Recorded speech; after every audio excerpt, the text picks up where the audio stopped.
സകലത്തിന്റെയും സൃഷ്ടാവും പിതാവുമായ ദൈവത്തിന്റെയും കർത്താവായ യേശുക്രിസ്തുവിന്റെയും നാമത്തിൽ ഏവർക്കും സ്നേഹവന്ദനം. ഇന്ന് ഓഗസ്റ്റ് 30. ഇന്ന് നമ്മൾ വായിക്കുന്ന ആദ്യത്തെ വായനാഭാഗം രാജാക്കന്മാർ 2-ാം പുസ്തകം 4-ാം അധ്യായം. രാജാക്കന്മാർ 2-ാം പുസ്തകം 4-ാം അധ്യായം 1-ാം വാക്യം മുതൽ. പ്രവാചക ശിഷ്യന്മാരുടെ ഭാര്യമാരിൽ ഒരുത്തി എലീശായോട് നിലവിളിച്ചു, നിന്റെ ദാസനായ എന്റെ ഭർത്താവ് മരിച്ചുപോയി. നിന്റെ ദാസൻ യഹോവ ഭക്തനായിരുന്നു എന്ന് നീ അറിയുന്നുവല്ലോ. ഇപ്പോൾ കടക്കാരൻ എന്റെ 2 മക്കളെ പിടിച്ച് അടിമകളാക്കുവാൻ വന്നിരിക്കുന്നു എന്ന് പറഞ്ഞു. എലീശ അവളോട്, ഞാൻ നിനക്ക് വേണ്ടി എന്ത് ചെയ്യണം പറക, വീട്ടിൽ നിനക്ക് എന്തുള്ളൂ എന്ന് ചോദിച്ചു. 1 ഭരണി എണ്ണ അല്ലാതെ അടിയന്റെ വീട്ടിൽ മറ്റൊന്നുമില്ല എന്ന് അവൾ പറഞ്ഞു.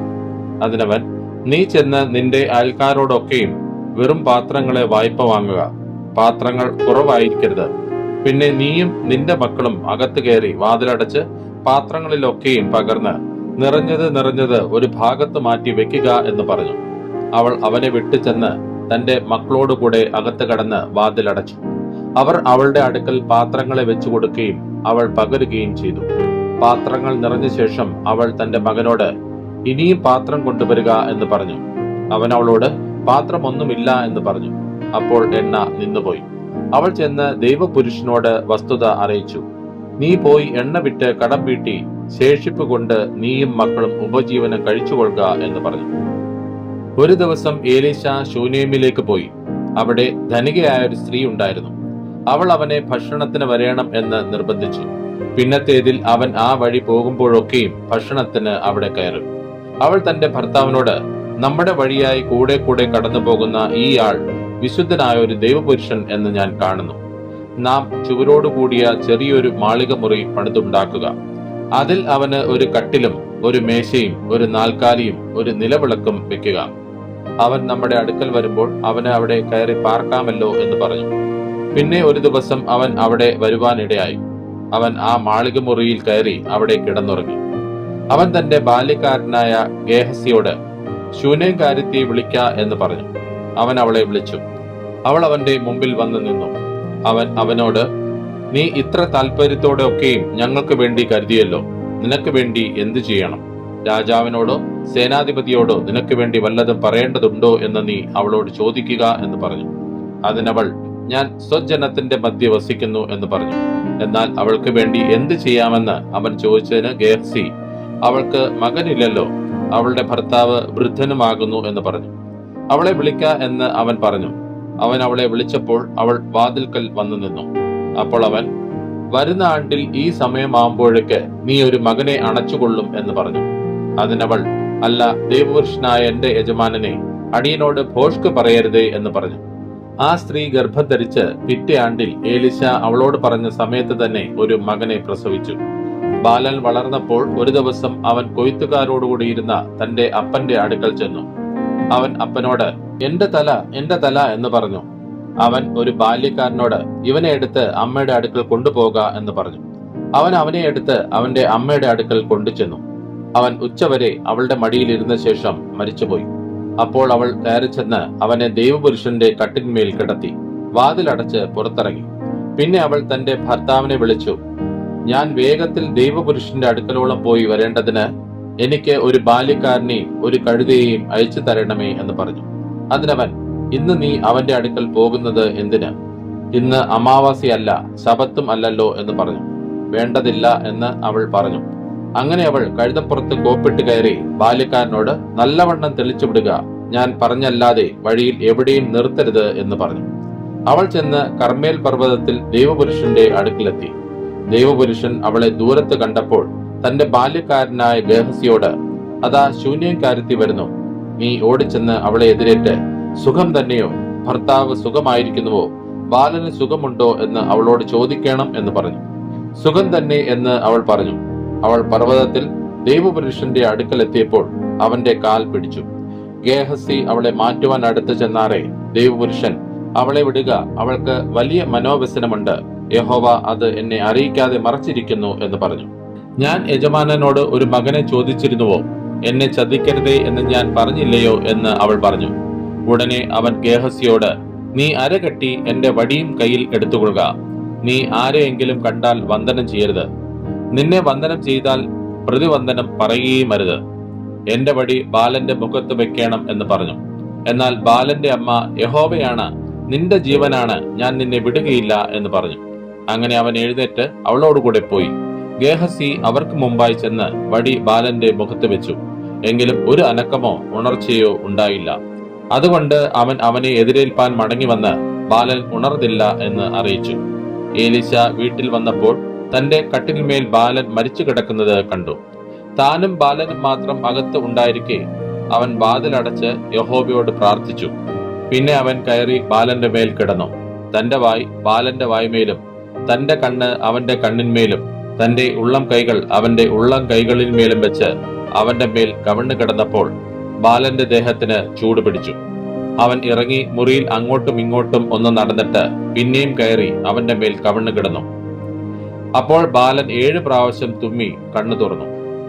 അവൻ ഗേഹസിയെ വിളിച്ചു, ശൂന്യംകാരത്തെ വിളിക്ക എന്ന് കൽപ്പിച്ചു. അവൻ അവളെ വിളിച്ചു. അവൾ അവന്റെ അടുക്കൽ വന്നപ്പോൾ അവൻ, നിന്റെ മകനെ എടുത്തുകൊണ്ട് പൊയ്ക്കൊള്ളുക എന്ന് പറഞ്ഞു. അവൾ അകത്ത് ചെന്ന് അവന്റെ കാൽക്കൽ സാഷ്ടാംഗം വീണ് നമസ്കരിച്ച് തന്റെ മകനെ എടുത്തുകൊണ്ടുപോയി. അനന്തരം ഏലീശ ഗിൽഗാലിൽ പോയി.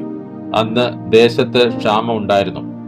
പ്രവാചക ശിഷ്യന്മാർ അവന്റെ മുമ്പിൽ ഇരിക്കുമ്പോൾ അവൻ തന്റെ ബാല്യക്കാരനോട്, നീ വലിയ കലം അടുപ്പത്ത് വെച്ച് പ്രവാചക ശിഷ്യന്മാർക്ക് പായസം ഉണ്ടാക്കുക എന്ന് പറഞ്ഞു.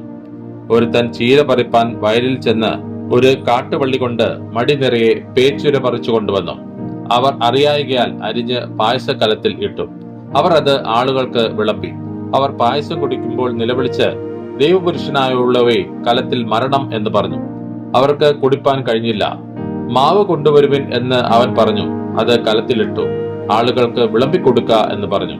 പിന്നെ ദൂഷ്യമായുള്ളതൊന്നും കലത്തിൽ ഉണ്ടായിരുന്നില്ല.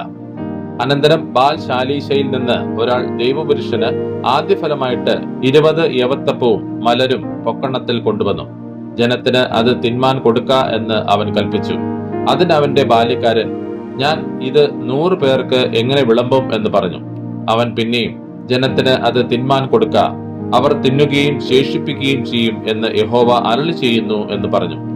അങ്ങനെ അവൻ അവർക്ക് വിളമ്പിക്കൊടുത്തു. യഹോവയുടെ വചനപ്രകാരം അവർ തിന്നുകയും ശേഷിപ്പിക്കുകയും ചെയ്തു. ഇന്ന് നമ്മൾ വായിക്കുന്ന രണ്ടാമത്തെ വായനാ ഭാഗം യിരെമ്യാ പ്രവാചകന്റെ പുസ്തകം 52-ാം അധ്യായം. യിരെമ്യാ പ്രവാചകന്റെ പുസ്തകം 52-ാം അധ്യായം 1-ാം വാക്യം മുതൽ. സിദക്കിയാവ് വാഴ്ച തുടങ്ങിയപ്പോൾ അവന് 21 വയസ്സായിരുന്നു. അവൻ 11 സംവത്സരം യെരുശലേമിൽ വാണു. അവന്റെ അമ്മയ്ക്ക് ഹമൂതൽ എന്ന് പേർ. അവൾ ലിബ്നക്കാരനായ യിരെമ്യാവിന്റെ മകൾ ആയിരുന്നു. യഹോയാക്കീം ചെയ്തതുപോലെയൊക്കെയും അവൻ യഹോവയ്ക്ക് അനിഷ്ടമായുള്ളത് ചെയ്തു. യഹോവയുടെ കോപം ഹേതുവായി യെരുശലേമിനും യഹൂദായ്ക്കും അങ്ങനെ ഭവിച്ചു. അവൻ ഒടുവിൽ അവരെ തന്റെ സന്നിധിയിൽ നിന്ന് തള്ളിക്കളഞ്ഞു. എന്നാൽ സിദക്കിയാവ് ബാബേൽ രാജാവിനോട് മത്സരിച്ചു.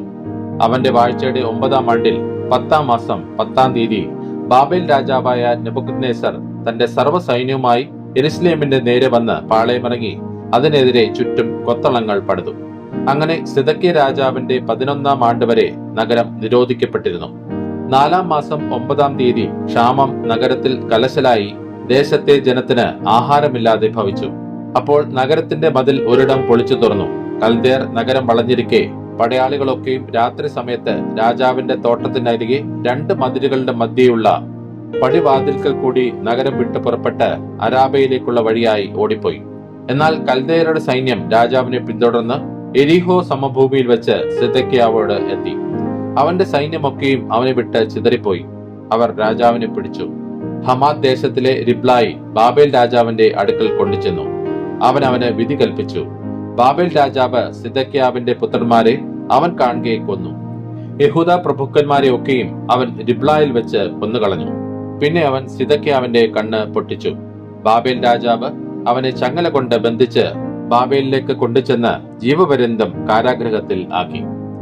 5-ാം മാസം 10-ാം തീയതി ബാബേൽ രാജാവായ നെബൂഖദ്നേസറിന്റെ 19-ാം ആണ്ടിൽ തന്നെ ബാബേൽ രാജാവിന്റെ തിരുമുമ്പിൽ നിൽക്കുന്നവനും അകമ്പടി നായകനുമായ നെബൂസർഅദാൻ യെരുശലേമിലേക്ക് വന്നു.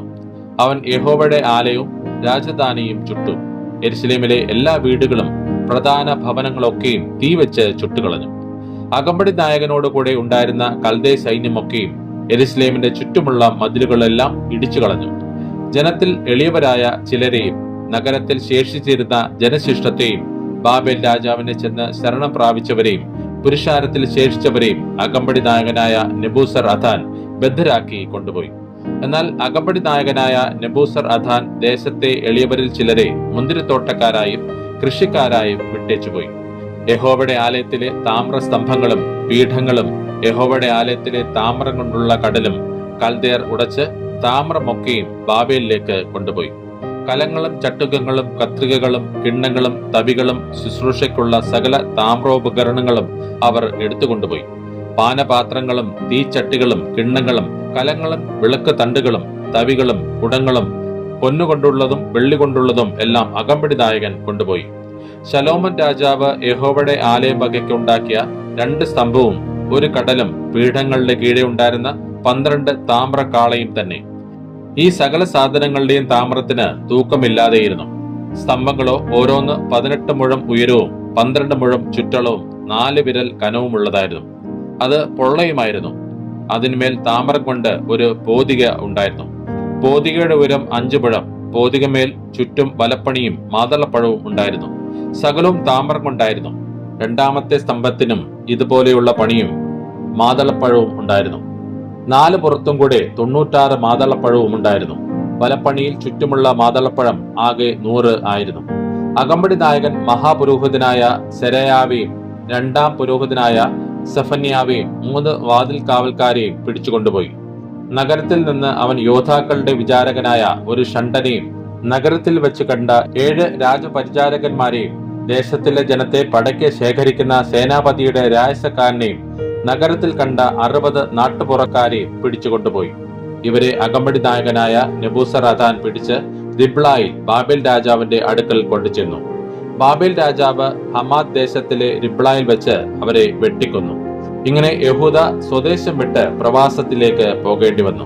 നെബൂഖദ്നേസർ പ്രവാസത്തിലേക്ക് കൊണ്ടുപോയ ജനം 7ാം ആണ്ടിൽ 3023 യഹൂദന്മാർ. നെബൂഖദ്നേസറിന്റെ 18ാം ആണ്ടിൽ അവൻ യെരുശലേമിൽ നിന്ന് പ്രവാസത്തിലേക്ക് കൊണ്ടുപോയ 832 പേർ. നെബൂഖദ്നേസറിന്റെ 23ാം ആണ്ടിൽ അകമ്പടി നായകനായ നെബൂസർ അദാൻ പ്രവാസത്തിലേക്ക് കൊണ്ടുപോയ യഹൂദന്മാർ 745 പേർ. ഇങ്ങനെ ആകെ 4600 പേരായിരുന്നു. യഹൂദ രാജാവായ യെഹോയാക്കീന്റെ പ്രവാസത്തിന്റെ 37ാം ആണ്ടിൽ 12ാം മാസം 25ാം തീയതി ബാബേൽ രാജാവായ എബീൽ മെരോദക് തന്റെ വാഴ്ചയുടെ 1ാം ആണ്ടിൽ യഹൂദ രാജാവായ യെഹോയാക്കീനെ കടാക്ഷിച്ച് കാരാഗൃഹത്തിൽ നിന്ന് വിടുവിച്ചു. അവനോട് ആദരവായി സംസാരിച്ച് അവന്റെ ആസനത്തെ തന്നോടുകൂടെ ബാബേലിൽ ഉള്ള രാജാക്കന്മാരുടെ ആസനങ്ങൾക്ക് മേലായി വെച്ചു. അവന്റെ കാരാഗൃഹ വസ്ത്രം മാറ്റി അവൻ ജീവപര്യന്തം നിത്യവും അവന്റെ സന്നിധിയിൽ ഭക്ഷണം കഴിച്ചു പോന്നു. അവന്റെ അഹോവൃത്തിയോ ബാബേൽ രാജാവ് അവന് അവന്റെ മരണ ദിവസം വരെ അവന്റെ ജീവകാലമൊക്കെയും നിത്യവൃത്തിക്ക് ദിവസം പ്രതിയുള്ള ഓഹരി കൊടുത്തു പോന്നു. ഇന്ന് നമ്മൾ വായിക്കുന്ന 3ാമത്തെ വായനാഭാഗം അപ്പോസ്തലനായ പൗലോസ് കൊരിന്ത്യർക്ക് എഴുതിയ 1ാം ലേഖനം 12ഉം 13ഉം അധ്യായങ്ങൾ. അപ്പോസ്തലനായ പൗലോസ് കൊരിന്ത്യർക്ക് എഴുതിയ 1ാം ലേഖനം 12ാം അധ്യായം 1ാം വാക്യം മുതൽ. സഹോദരന്മാരെ, ആത്മീക വരങ്ങളെ കുറിച്ച് നിങ്ങൾക്ക് അറിവില്ലാതിരിക്കരുത് എന്ന് ഞാൻ ആഗ്രഹിക്കുന്നു. നിങ്ങൾ ജാതികൾ ആയിരുന്നപ്പോൾ നിങ്ങളെ നടത്തിയതുപോലെ ഊമ വിഗ്രഹങ്ങളുടെ അടുക്കൽ പോക പതിവായിരുന്നു എന്ന് നിങ്ങൾ അറിയുന്നുവല്ലോ. ആകയാൽ ദൈവാത്മാവിൽ സംസാരിക്കുന്നവനാരും യേശു ശപിക്കപ്പെട്ടവൻ എന്ന് പറയുകയില്ല. പരിശുദ്ധാത്മാവിലല്ലാതെ യേശു കർത്താവ് എന്ന് പറവാൻ ആർക്കും കഴിയുകയില്ല എന്ന് ഞാൻ നിങ്ങളെ ഗ്രഹിപ്പിക്കുന്നു.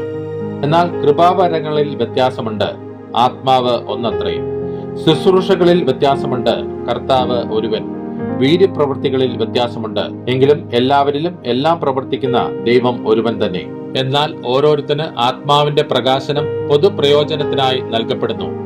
ഒരുത്തന് ആത്മാവിനാൽ ജ്ഞാനത്തിന്റെ വചനവും മറ്റൊരുത്തന് അതേ ആത്മാവിനാൽ പരിജ്ഞാനത്തിന്റെ വചനവും നൽകപ്പെടുന്നു. വേറൊരുത്തന് അതേ ആത്മാവിനാൽ വിശ്വാസം, മറ്റൊരുവന് അതേ ആത്മാവിനാൽ രോഗശാന്തിയുടെ വരം, മറ്റൊരുവന് വീര്യപ്രവൃത്തികൾ, മറ്റൊരുവന് പ്രവചനം, മറ്റൊരുവന് ആത്മാക്കളുടെ വിവേചനം, വേറൊരുവന് പലവിധ ഭാഷകൾ, മറ്റൊരുവന് ഭാഷകളുടെ വ്യാഖ്യാനം. എന്നാൽ ഇതെല്ലാം പ്രവർത്തിക്കുന്നത് താൻ ഇച്ഛിക്കും പോലെ അവനവന് അതത് വരം പകുത്തു കൊടുക്കുന്ന ഒരേ ആത്മാവ് തന്നെ. ശരീരമൊന്നും അതിന് അവയവം പലതും ശരീരത്തിന്റെ അവയവം പലതായിരിക്കെ എല്ലാം ഒരു ശരീരവും ആയിരിക്കുന്നത് പോലെ ആകുന്നു ക്രിസ്തുവും. യഹൂദന്മാരോ യവനന്മാരോ ദാസന്മാരോ സ്വതന്ത്രരോ നാം എല്ലാവരും ഏക ശരീരമാകുമാറ് ഒരേ ആത്മാവിൽ സ്നാനമേറ്റും എല്ലാവരും ഒരേ ആത്മാവിനെ പാനം ചെയ്തുമിരിക്കുന്നു. ശരീരം ഒരു അവയവമല്ല പലതത്രേ. ഞാൻ കൈ അല്ലായക കൊണ്ട് ശരീരത്തിനുള്ളതല്ല എന്ന് കാൽ പറയുന്നുവെങ്കിൽ അതിനാൽ അത് ശരീരത്തിനുള്ളതല്ല എന്ന് വരികയില്ല. ഞാൻ കണ്ണല്ലായക കൊണ്ട് ശരീരത്തിനുള്ളതല്ല എന്ന് ചെവി പറയുന്നുവെങ്കിൽ അതിനാൽ അത് ശരീരത്തിനുള്ളതല്ല എന്ന് വരികയില്ല. ശരീരം മുഴുവൻ കണ്ണായാൽ ശ്രവണം എവിടെ? മുഴുവൻ ശ്രവണമായാൽ ഘ്രാണം എവിടെ? ദൈവമോ തന്റെ ഇഷ്ടപ്രകാരം അവയവങ്ങളെ ശരീരത്തിൽ വെവ്വേറെയായി വെച്ചിരിക്കുന്നു. സകലവും ഒരു അവയവമെങ്കിൽ ശരീരം എവിടെ? എന്നാൽ അവയവങ്ങൾ പലതെങ്കിലും ശരീരം ഒന്നു തന്നെ. കണ്ണിന് കൈയോട് നിന്നെ കൊണ്ട് എനിക്ക് ആവശ്യമില്ല എന്നും തലയ്ക്ക് കാലുകളോട് നിങ്ങളെ കൊണ്ട് എനിക്ക് ആവശ്യമില്ല എന്നും പറഞ്ഞുകൂടാ. ശരീരത്തിൽ ബലം കുറഞ്ഞവ എന്ന് തോന്നുന്ന അവയവങ്ങൾ തന്നെ ആവശ്യമുള്ളവയാകുന്നു. ശരീരത്തിൽ മാനം കുറഞ്ഞവ എന്ന് തോന്നുന്നവയ്ക്ക് നാം അധികം മാനം അണിയിക്കുന്നു. നമ്മിൽ അഴക് കുറഞ്ഞവയ്ക്ക് അധികം അഴക് വരുത്തുന്നു. നമ്മിൽ അഴകുള്ള അവയവങ്ങൾക്ക് അത് ആവശ്യമില്ലല്ലോ. ശരീരത്തിൽ ഭിന്നത വരാതെ അവയവങ്ങൾ അന്യോന്യം ഒരുപോലെ കരുതേണ്ടതിനായി ദൈവം കുറവുള്ളതിന് അധികം മാനം കൊടുത്തുകൊണ്ട് ശരീരത്തെ കൂട്ടിച്ചേർത്തിരിക്കുന്നു. അതിനാൽ ഒരു അവയവം കഷ്ടത അനുഭവിക്കുന്നുവെങ്കിൽ അവയവങ്ങൾ ഒക്കെയും കൂടെ കഷ്ടം അനുഭവിക്കുന്നു. ഒരു അവയവത്തിന് മാനം വന്നാൽ അവയവങ്ങളെല്ലാം കൂടെ സന്തോഷിക്കുന്നു. എന്നാൽ നിങ്ങൾ ക്രിസ്തുവിന്റെ ശരീരവും ഓരോരുത്തൻ വെവ്വേറെ അവയവങ്ങളും ആകുന്നു.